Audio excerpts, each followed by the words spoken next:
j'ai eu envie d'écrire. J'ai commencé à écrire des petits trucs et il y a eu une idée de roman qui est venue.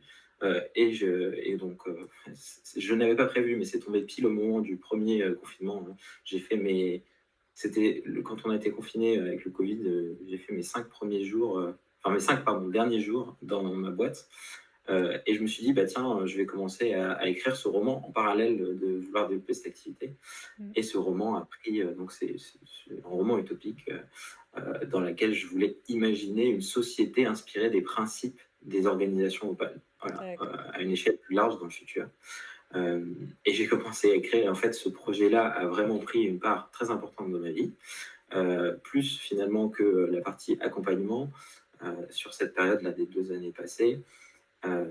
Même si j'ai passé beaucoup de temps à développer un réseau qui s'appelle Open Opal, donc j'ai contribué à développer ce réseau qui essaie de favoriser l'émergence d'organisations plus vivantes et plus vibrantes. Donc c'est un réseau qui est vraiment très chouette, dans lequel j'ai encore envie de m'investir.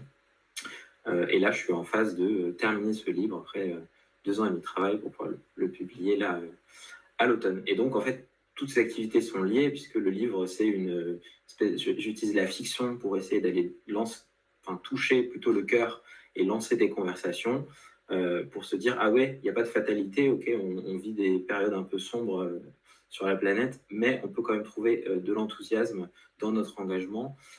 Et donc j'ai envie d'utiliser la fiction à la fois pour travailler sur nos croyances personnelles, donc c'est un peu bon, il y a des liens avec les pratiques de coaching, Ouais. peut-être plus du coaching narratif, et aussi une activité plutôt autour de la prospective pour les organisations et de se dire, OK, on a des raisons d'être, on entend beaucoup parler d'entreprises qui travaillent leur raison d'être et leurs valeurs. Ça, c'est bien, c'est l'identité, d'où on vient, c'est le pourquoi. Mais il y a un autre truc qui me paraît fondamental pour l'engagement, c'est le pourquoi, donc avec un espace. Ouais. Et ça, c'est la vision, c'est le monde dans lequel on va vivre une fois que notre mission elle est remplie. Et ça, il y a un enjeu en fait de la co-construire avec les différents acteurs parce que chaque entreprise ou chaque personne détient un petit bout du puzzle. Mmh. Et donc en fait, pour qu'on puisse motiver, il faut qu'on rêve et qu'on rêve individuellement et collectivement. Et donc je m'intéresse un peu à ces deux axes, voilà, individuel et collectif. Euh, Pas beaucoup donc sur la partie, on va dire, intériorité. Donc, voilà qui je suis, quelle est ma mission, quelles sont, voilà, j'apprends à me connaître pour mieux m'aligner et collectivement, pareil, mettre de la conscience sur la culture commune, sur les croyances, sur l'histoire, sur cette vision, etc. Et après, voilà, j'ai aussi un peu cette casquette de coach slash consultant slash facilitateur ça peut être du coaching individuel, ça peut être du coaching de dirigeants sur les aspects vision, c'est ça qui me plaît le plus. D'accord. Et après aussi un bagage sur quelques pratiques d'intelligence collective et puis d'organisation, de stratégie ou des choses comme ça, quoi. Donc j'essaye d'explorer un peu ces différents aspects-là en ayant actuellement un gros focus sur sortir le roman qui est ma priorité OK. numéro un et qui va devenir derrière un atelier, enfin, j'imagine un atelier futuriste dans lequel on va explorer justement avec la communauté toutes ces choses-là.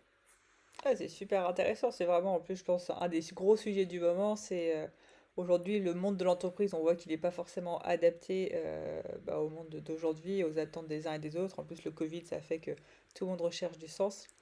Donc, je pense qu'il doit y avoir beaucoup, beaucoup de demandes sur justement l'accompagnement des entreprises pour bah, que ce soit devenir opale, comme tu dis, ou trouver son pourquoi et son pourquoi. Parce que enfin, c'est vraiment l'enjeu aujourd'hui, je pense, c'est fédérer les employés justement à aller ensemble vers le pourquoi. Et en fait, tout l'enjeu réside dans, tu vois, quand tu dis fédérer les employés, Ouais. tout l'enjeu réside de le faire de manière authentique. Parce qu'en gros, il y a des intuitions du côté des entreprises de se dire, OK, nos modèles organisationnels, ils ne fonctionnent pas, on veut des nouveaux. Et en fait, dans Opal, il y a 3 piliers. Tu vois, as le pilier autogouvernance. Donc ça, c'est comment est-ce qu'on on fait confiance, on autonomise au maximum les gens, on leur donne du pouvoir pour que ça soit plus efficient, plus fluide.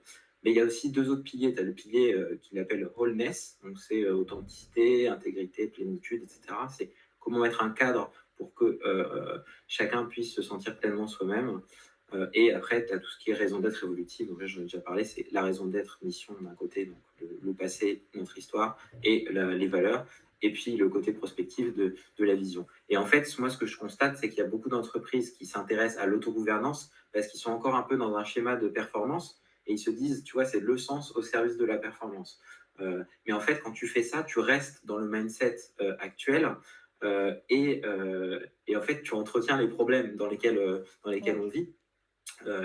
Ça crée tout un tas de nouveaux, de nouvelles problématiques autour aussi, tu vois, de l'engagement, parce qu'après, les gens, on leur dit, bah tiens, tu as du sens, mais du coup, tu n'es plus rémunéré. Les gens font des burn-out encore, tu vois. Enfin, tu Je as t'ai un donné peu. un baby-food, voyons de quoi tu te plains. Voilà.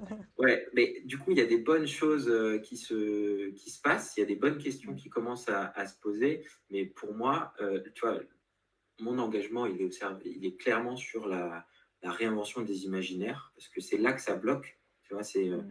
Einstein disait, hein, on remplace pas enfin, tu vois, on résout pas un problème avec le système de pensée qu'il a engendré.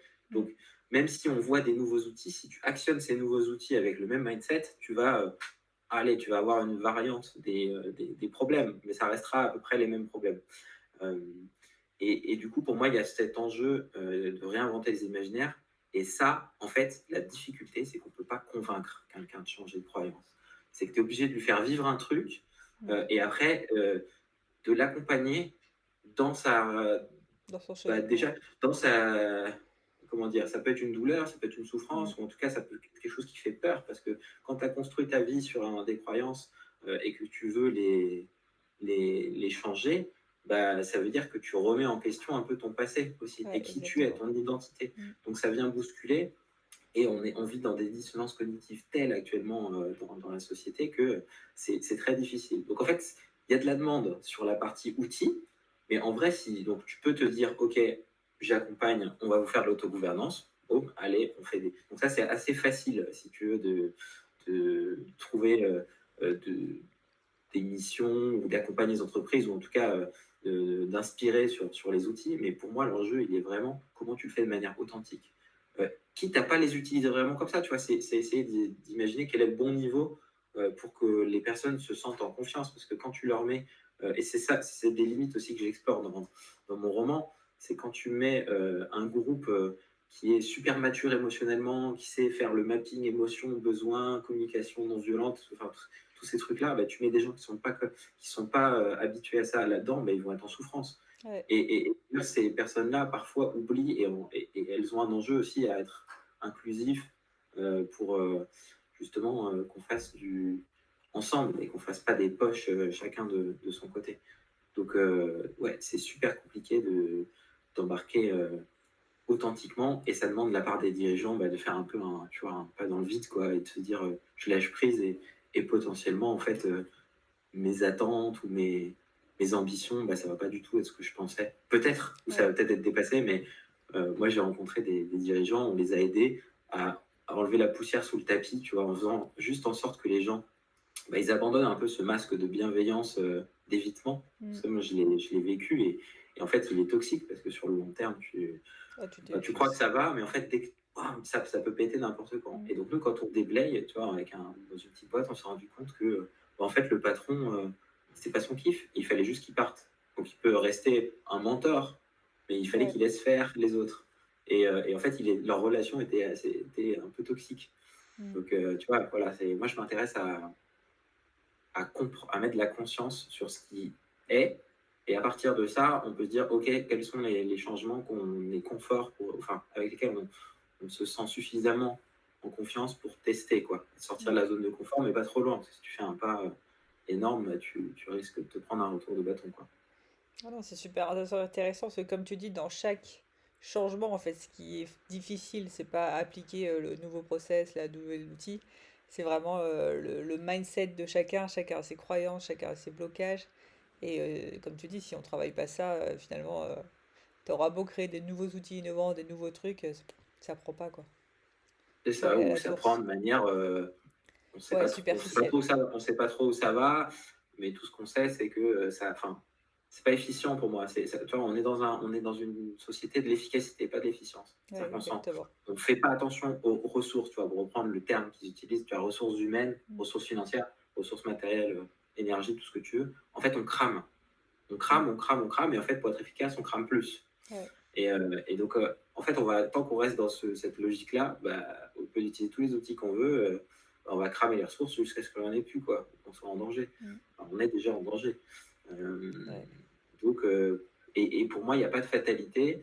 Et en travaillant sur les futurs, je me dis, parce qu'il y a tellement déjà de dystopies ou de choses comme ça, je me dis, comment est-ce qu'on peut retrouver de l'enthousiasme en étant lucide. Tu vois, tu pas rentrer dans le Ouais. côté Bisounours.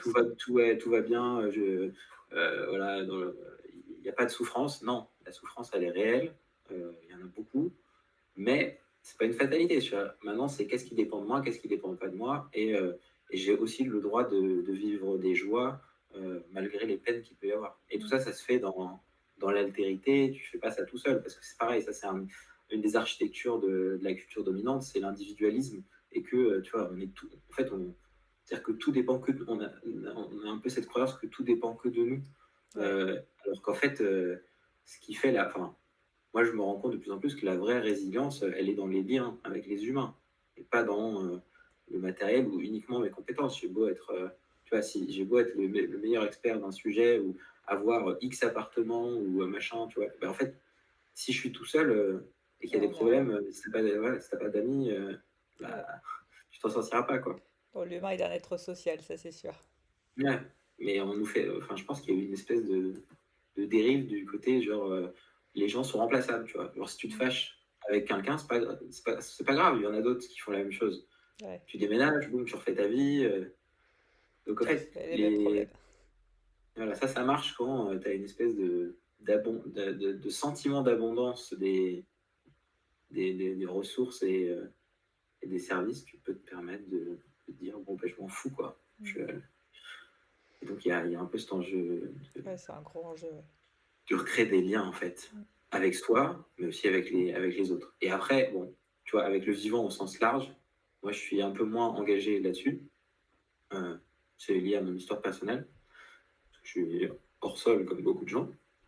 Euh, et en même temps, j'ai la conviction qu'en travaillant sur les liens à soi-même et à l'autre, déjà, qui nous ressemble, l'humain, bah, je pense qu'on aide à travailler ce lien plus large, quoi. Ouais. Voilà, tu vois, j'ai un peu... Ah non, c'est super intéressant.